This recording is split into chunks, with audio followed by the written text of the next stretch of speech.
The Square Ball Podcast. Hello, welcome to the show. Brought to you with Levi Solicitors. Is the weekly show. levisolicitors.co.uk/the square ball for a 10% discount on your legal fees. Down here with Michael, who's about to tell you about Levi Solicitors in his own unique way. Rob's here as well. So, Michael, does the 10% discount cover all legal fees? As opposed to what? It does. It does cover all of them. Yeah. I was setting myself up. Yeah, it does. It covers all of them, whether it's your wills, your probate, your conveyancing, or one of the other services they do. Why can't you remember? I do know more. People don't need them every time, do they? If you need legal services, go to their website. People think, like I do. People genuinely think that you're doing this as like an act. And why can't you remember them? Well, I can remember them. But it's better if people discover them for themselves, isn't it? Right. Because I'm a teacher. And if I'm just spoon feeding the services to you, you're never going to learn. So go and look at the website. Spoon feed them to me then. Commercial dispute resolution. What about personal injury, professional negligence, lasting powers of attorney? Cool, yeah. Legal costs services. Yeah. Like I'm saying, you discover them for yourself now and you'll learn. You'll take it all in. What's your favourite aspect of commercial licensing? Oh, probably that you can sell your IP to other people and they can use it.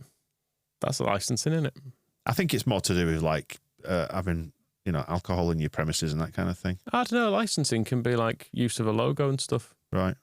I'm trying to get some Toy Story products out for us and on with Disney. Our specialist licensing solicitors assist and advise clients in relation to all aspects of alcohol and entertainment licensing matters. That's different licensing. So don't listen to that idiot. Anyway, levisolicitors.co.uk/the square ball for details. We spent too long on that, so let's move on and get on to the news. And should we talk about us being top of the league and us definitely going up and all the other clubs being finished? Or should we talk about our season being completely derailed and over because Georginio Rutter's injured and we can't get any more assists ever, which means we'll never score again and we can't go up? Well, he's going to be back, isn't he, Rutter? Well, that's what they're telling you, but do you believe them? Or is he on the Falshaw stroke? Is he a crisis actor? Is it an MSM narrative to make you believe that, and so on and so forth? Possibly. It's a small operation. What's involved? A hernia. Yeah. Gauze. Yeah. Just popping it back in. Pop some gauze over it. Wiggle it back into place. All fine. Yeah. Back to play Watford. That's what I heard. It doesn't feel like you could have an operation and then be all sort of up for playing football again within 10 days, does it? But he was sharing Instagram updates of his horse, I think, yesterday. So he seems happy enough. But it probably does explain why he hasn't been at his best recently. Then you find out he's had a hernia and he's still been creating a load of goals. You think, oh, fair play, mate. Well done. Wow. You're all right. I mean, I've had scabs from AstroTurf that have taken more than 10 days to heal. That's true, yeah. Still sticking to the sheet like a week later, like, it's never going to get better. Or if you've done that and then you go for that first shower afterwards, or even if you have a bath, maybe if you decide to indulge yourself in a bath, the moment when burn touches water. Do I find it sort of satisfying, that, though? All right. No? Just try to test yourself out here. Sexy devil. It sort of hurts a lot more and then it sort of fades and you're like, through it now. Hey, I was just looking at Wikipedia to verify what you obviously already know about hernias, Michael. One of the complications of hernia is bowel strangulation. Mm-hmm. No, he's loose as anything. Right. Yeah. No strangling. Fine on that. You're not strangling the old.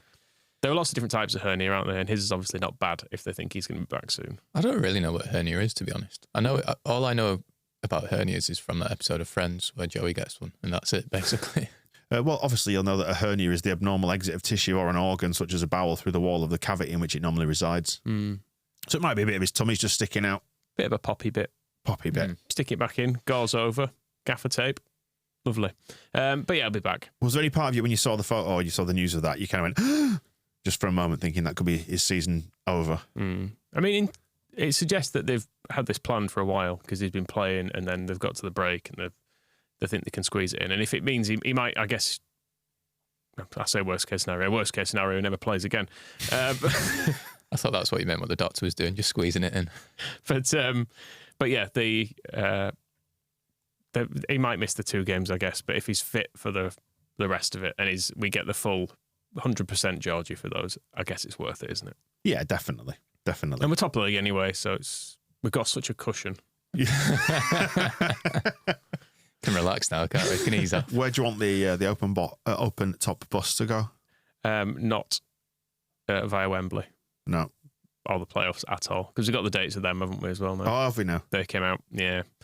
So the final game against Southampton, league already wraps up by then? Is that when we're going to get the... Do you think they'll do the trophy pre-game?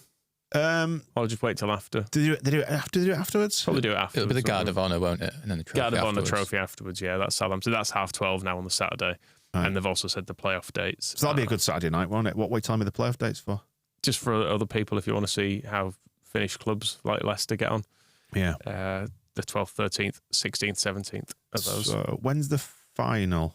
Provisionally. That's the 26th, isn't it, the final? That could still get moved, though, right? If Coventry Get there, yeah. beat Scum. They're going to beat Scum in the FA Cup, aren't they? Mm. Yeah. That's exciting. It's the 26th. I think so. Yeah. It's always perilously close to my birthday. It's between yours and mine, isn't it? The playoff final normally. And it's normally a treat. Yeah, okay. I don't think we need to think about that yet, do we? The playoffs? It's sort of good to know when they are. Did you ever Why? provisionally book a hotel down there? Were you considering it or not? I don't know. I feel like I want to be back in Leeds if Leeds go up. What, if we win the playoffs, though? I'd rather come back to Leeds Okay, fair enough. and celebrate here. Right. I feel like in London, you're going to get a spread of Leeds fans all over the place. You just don't want to pay London prices, do you? Basically, it's expensive. I'll just be hiding in the toilet on the on the train, of course. But yeah, I don't know. I feel like Leeds is the better place to be, probably. Have you or are you genuinely entertaining the thoughts of the playoffs yet? Or is it just not entered your thinking? I've not thought about it yet. Not because I believe that we're definitely going up, but just because it's for the best. I suppose I'll just worry about it if it happens. Yeah, I believe we're definitely going up, so it's fine. You believe or you know? A bit of both, I'd say. Oh, Yeah. that's exciting, isn't it? Yeah, there is a strange feeling around this at the minute that we seem to mostly have our house in order, which I think is quite scary in itself. Is that it feels like Farke feels like he gives off the air of a man that's got this, and therefore you think that transmits down to the players, and it's imbuing a sense of calm in the fans to a certain extent, although that's obviously going to ramp up as the games come back around. But yeah, and it worries me that I'm not worried. I think it helps that we're not actually playing right now, though. We're in this little international break where That'll be it, Rob. we've just finished top, where we've just moved top and everything feels calm. And I am sort of preparing for the last, 8 games or something? That's where we start shitting ourselves, basically. And Farke said we're allowed to look at the table with 6 games to go. Yeah. He definitely said that, so I think we can obsess over it. But I think it does go to show that the psychological benefit of having gone into this break in top spot and why they wanted to do it, because you're there for a week and a half, 2 weeks, and it can give you that sense of calm. Like we've got a good handle on this, and everybody just feels okay about it. Whereas diving into Leicester's response to it, they're not happy. They don't like the style of football. They probably don't like the manager, who is, as we know, a bald fraud. Correct. So they're convinced. I mean, if the shoe was on the other foot, if we'd thrown away a 17-point lead, we'd probably feel the same. But it's still all up for grabs, isn't it? That's the thing. I think I was joking, but I think when we beat them at their place, I think I suggested this would happen to Leicester and they'd panic and then we're getting Warnock in for the running. It could still happen. Mind you, he's available. Plymouth are struggling. Bottom end of the Championship. It is a perfect job for him, is that. Maybe he'll come in alongside Fozzie. Yeah. I'm just here to help him out. He's very experienced. So it's a shame we're not going to get to play him, are we?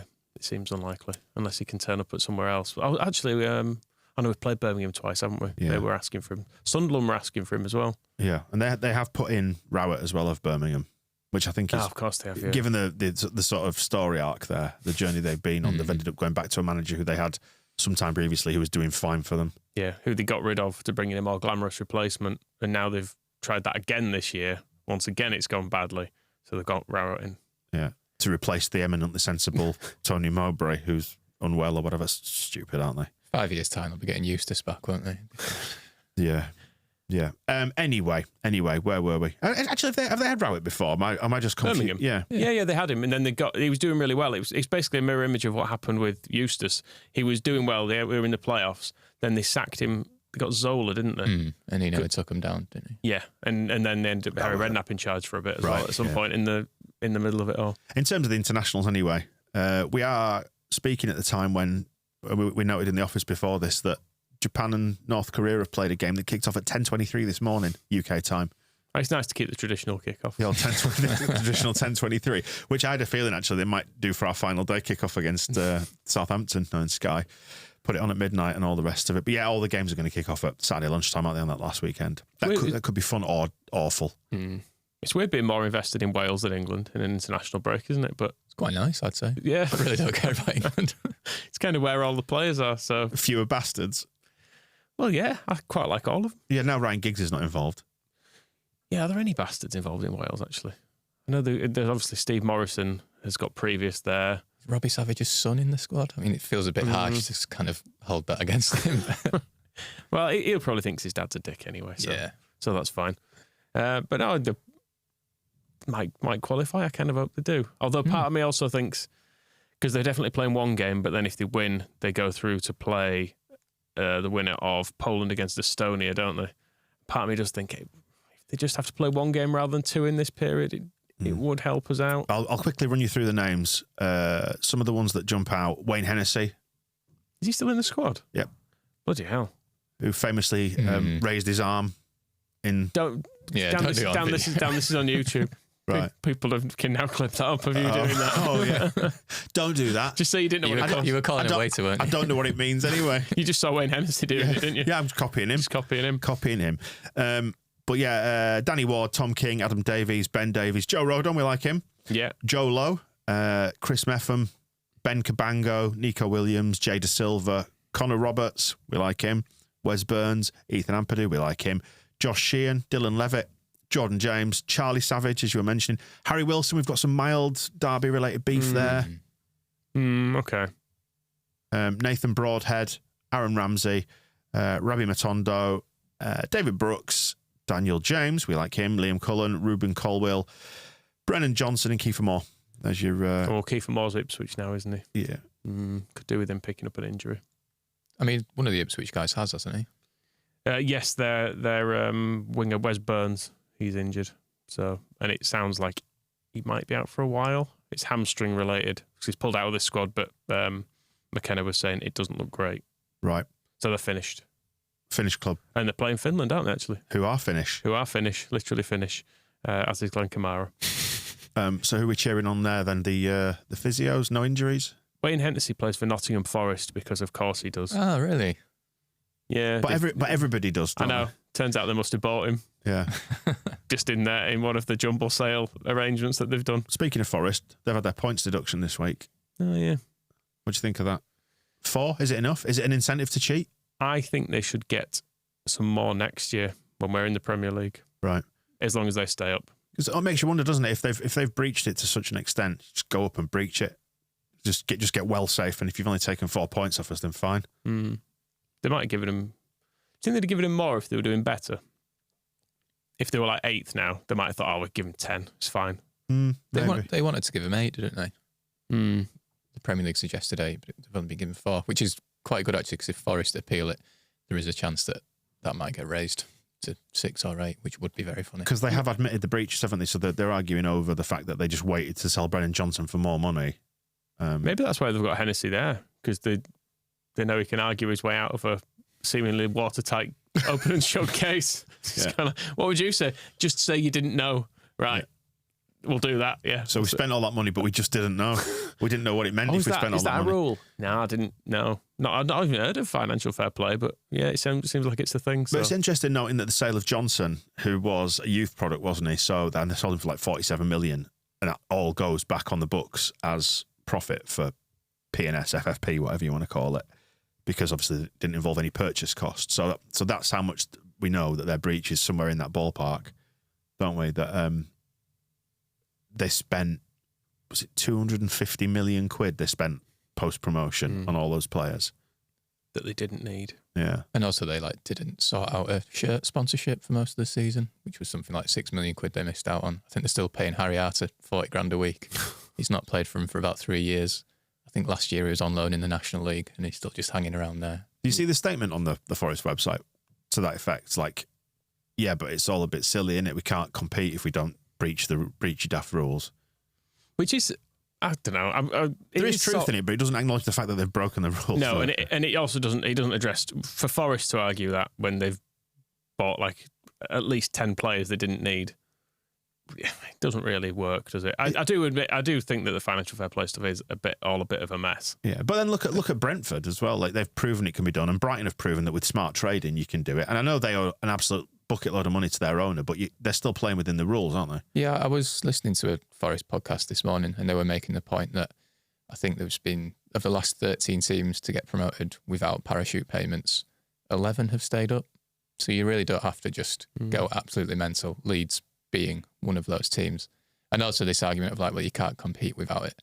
And they're trying to like, as if they're trying to disrupt like the top six. That seems to always be the argument. It's like, well, no, you're actually trying to disrupt Brentford and Brighton and the teams at the bottom who are actually playing by the rules. And this year, and you're doing it really badly as well. So this year, they're just trying to be better than Luton, Burnley and Sheffield United, aren't they? So it's not a very high bar. Yeah, and I'm sure it'll be difficult at moments for us if we do go up, and Ipswich as well are going to really, really struggle because they've not had the parachute payments and retained the players this time to offset it. So you have to then build a new squad, don't you? And as like Angus Kinnear said to us, the difficulty when you go up and why they see the first 3 years as being particularly hazardous is because you can't turn your squad over quick enough to get to the required level. I'm sort of surprised Forest aren't doing better this year because they've, of course, signed.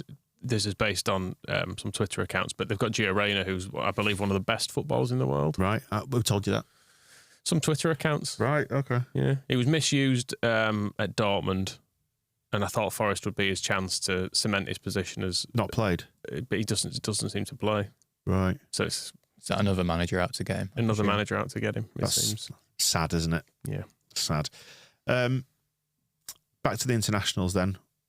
Anything else jump out at you out of the games? Junior Firpo. He's going to be playing, isn't he?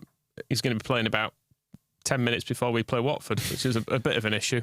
That game is, is it something like 48 hours ahead of our game? I think he lands back in very late, doesn't he? Yeah, he's playing in Peru for the Dominican Republic, which is, that game is 1:30 a.m. on the 27th of March. So that's a bit of like, it's what happened with Rafinha, that wasn't it? When he came back. And he's playing against Aruba, who are famously in the Beach Boys song, aren't they? Is that why? Was it Beach Boys? I'm trying to think. I don't know which song you're on about. Kokomo, whatever it's called. Aruba. No? Well, I'll let you Google it. I will do. What I could have done is checked beforehand, couldn't I? Yeah, that'd have been the quickest way. Do we need to address Matteo Joseph being a filthy traitor? Going and playing for his maternal heritage country rather than the one where he happened to just go to school, which was here. He's like Declan Rice. Emil Heskey would be very disappointed in him. He would, yeah. He's been playing for England under 20s, wasn't it? I think he was in, and now he's decided he's Spanish. Yes, the song is Kokomo by the Beach Boys, which came out in 1988, so a nice contemporary reference there for the kids. It's used in loads of films as well. It's the one that lists all the different tropical places. Oh, okay. No? Okay. You're on your own. You're on your own. It's on your Spotify or your YouTube, whatever it is the kids use these days. Find it in your CD collection. Do you want to go to Aruba? I would do. Yeah. Yeah. Because we were talking about Dominican Republic, weren't we? I don't exactly know where it is. Yeah, but it's mentioned in that Beach Boys song, so it sounds sunny. Where's Aruba, Rob? I have no idea. Do you know any players of that? Aruba. Caribbean. I'm sold. Yeah, but where is it? Just in the sea? It's actually towards the South America bit near Venezuela. It's just a wee island just off Venezuela to the north. Did you go to Venezuela when you were in South America? Nah, I didn't ever go around that bit. Bit too terrifying for you? Not for me, no, I'm hard. No. I addressed this last week, I'm sure. Which of the cocaine countries did you avoid? I didn't do Colombia either, actually. Yeah, Ecuador and Peru and Bolivia are all still quite cocaine-y. Yeah. They're quite into that stuff there. Yeah. At least the production of it. Yeah. You had a great time, didn't you? Barely slept. The police were very scary. I would have been very hesitant to get involved with them. Had you found yourself in a Peruvian jail cell, how do you reckon you'd have gone? I'd have been running it within a week. Peruvians are quite little, actually. Right. So I would have. Would you been a giant? I would have maybe. Look at his stature. I'd have maybe fed slightly better than an English prison. I don't know. Oh, dear me. Back to international stuff. Who else is away then? Coops is away. Gruev's away.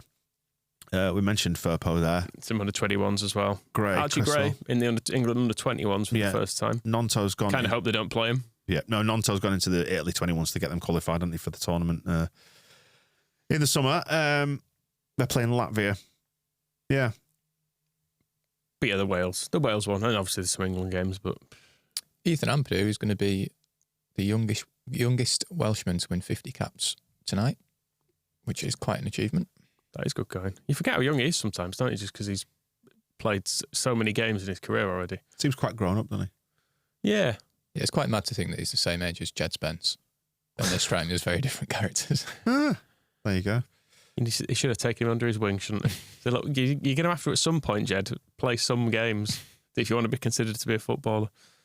But no, well done. Yeah, you have to. I mean, Phil's touched on it before in the shows that we've done. You have to give him credit for just going out and getting the games, haven't you? When he went from I'm just looking at his career path, Exeter to Chelsea's farm system, but he went out to Leipzig, played a few times.